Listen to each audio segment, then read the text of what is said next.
All right, Joe Leigh. I'm so sorry, but Sorry? do you need this on? Yeah, actually, that'd be If nice. you Yeah, yeah. want, or when you're done, would you just mind switching it Cool. off, please? All right, thank you. All right, Joe Leigh here for Seconds Out with Kash Farooq. It's a nice shiny belt that is. Show the camera. Bring that up a bit. Nice. Fantastic performance at Fight Camp. Effective, comprehensive win there for you. How are you feeling?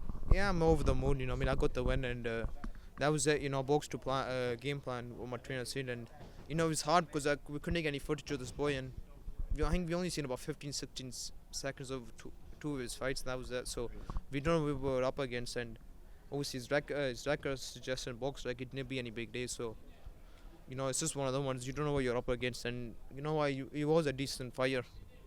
So yeah. Better than you expected? Yeah, he was. And fights like that, you don't know what you're up against. Obviously, Not a bad thing though. no, it's not. He had a story as well to come by. They were saying he doesn't can't speak and can't hear neither. And they were saying he's had a rough upbringing, and he's came through poverty, and his trainer and that was saying. So he was here to win, and he wanted to do what he call change his life. But it's either gonna be me or him. How are you feeling then? Are you happy? Are you out of 10? What would you rate it? It's a win end of the day. It was a good performance. I listened to my trainer, and he said box but only that was the main thing. So if he's happy, I'm happy. What are you going to do to improve them? Yeah, just go back in the gym. That's the thing. It's another learning fight for me, and we go back and work on things that we made a mistake in, and that's it.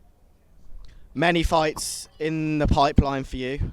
Do you have anyone in particular that you'd like to fight, and do you have any dates of when you want to sort of be back in that ring? I know you've just fought here at Fight Camp. Completely different to a normal stage, by the way, but what's your plans going forward? I'm gonna sit down and speak to my manager this week, so see where we go forward. And I know Lee McGregor, and that fight got just mandated. So it depends what the options are, and he's gonna tell me what's the best option moving forward. And that's it. And whoever they put in front of me, I'm ready, and I'll be hopefully. My hands are a wee bit sore at the moment, so once that heals up, we'll get back. What are you going to do in your spare time to recover and heal? I'm gonna keep running. I usually like training. I like going to the gym, working on things and that. So at that time, I'm just gonna keep progressing, working on things, the mistakes I made in the fight, and keep learning as I'm moving forward. And that's the main thing. What's your fastest 5K? I'm a 5K. Sorry, I'm a good runner, but I'm not great. I probably would say 18 minutes 5 seconds. Mate, 18 minutes. That's good. There's fires out there that can maybe do a 17, 16 minutes. But I wouldn't say I'm a great runner, but I'm okay. And obviously a name you've just mentioned, Lee McGregor. Just quickly touch on his performance a couple of weeks ago. How did you reflect on that? Did you think it was a good performance? Yeah, it was a no bad performance. At the end of the day, you win. That's the main thing. So yeah, that's it. If that Lee McGregor of a couple of weeks ago was in the ring with the Kash Farooq of tonight, who would have won? You can't really judge on that. I'm a different fighter from that boy he boxed. I don't know his name again. We're two different complete styles. So you can't really think until you're in the ring with each other. But that is a name that you would like to have in the future, and as you said, you want to avenge the loss you had. Definitely. 16 wins now. How soon do you want to get to kind of 20? Are you going to remain active? And I know you said you want to take some. One or maybe depending on how my hand heals up, and because my hands are a wee bit sore at the moment, but I want to be out again this year. Maybe depending if I can get out twice or something. So like I said, I speak to my manager. He'll tell me what's the best option moving forward. So yeah. And who's the best bantamweight in the world right now, do you believe? At the moment, it's probably a newer. I don't know who's the boxer next. He's the number one, yeah. I was wondering who you picked, but I mean it goes without saying, really. I would say you at the moment because I can't see anybody stopping him the way he's going. But yeah, I would say you definitely. Do you look at those fighters and study them and think to yourself, this could be me in a few years? Yeah, 100%. You study. I study. I'm a fighter that's a student of the game, and they are great fights. The Hall of Famers, especially there's a few Hall of Famers in bantamweight at the moment. Like Rogondo, and they'll be Hall of Famers in the future. It'll be great to go in the ring and see you've been in with the Hall of Famers. So yeah, 100%. And that's my plan. Hopefully to work up that stage if I can get there.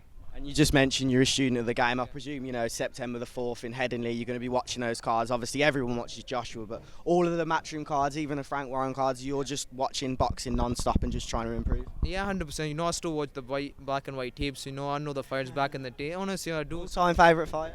Bro, I'd probably say the greatest fighter ever lived was probably Sugar Robinson. Yes. I watched the documentary on him a couple of months ago. He was just. I mean, they used to fight so often as well. Fighters back in those days. Yeah, 100%. You know, I would probably say he's probably the greatest fighter ever lived, and you know, and Muhammad Ali learned not copied style, but he was inspirational. You know what I mean? And but I would say he's probably the greatest fighter that's ever lived. You know, and yeah, I would say that 100%. You know, he was ahead of his time around that back in the day. It is weird to think because when I was watching that, it's a completely different like lifestyle to be a boxer in those days and to be a boxer in the 2021 or even the last 10 years. Really, like he had over 100 fights on his record. It's crazy.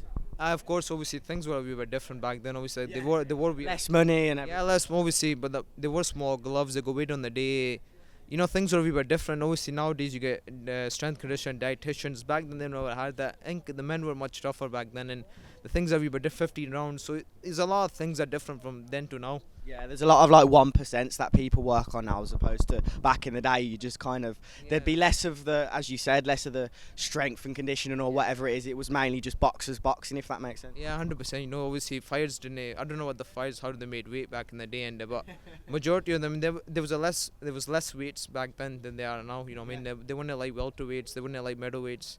You know, they weren't super bantamweights back then, and you know, and things were different. You know, and but I would say he was good enough to compete in this era. Probably be a great if he did ever compete. Sugar Robinson, 100%. And even the belts back then, I mean, there were a lot less belts, less confusing. But hey ho, here's what. One belt, to be honest, one weight. There was only one belt, and it's a world title. That was it. Well, thank you very much for your time. Went a bit off topic at the end, but I've enjoyed our chat. Nice to meet you as well, and best of luck. See you soon, man.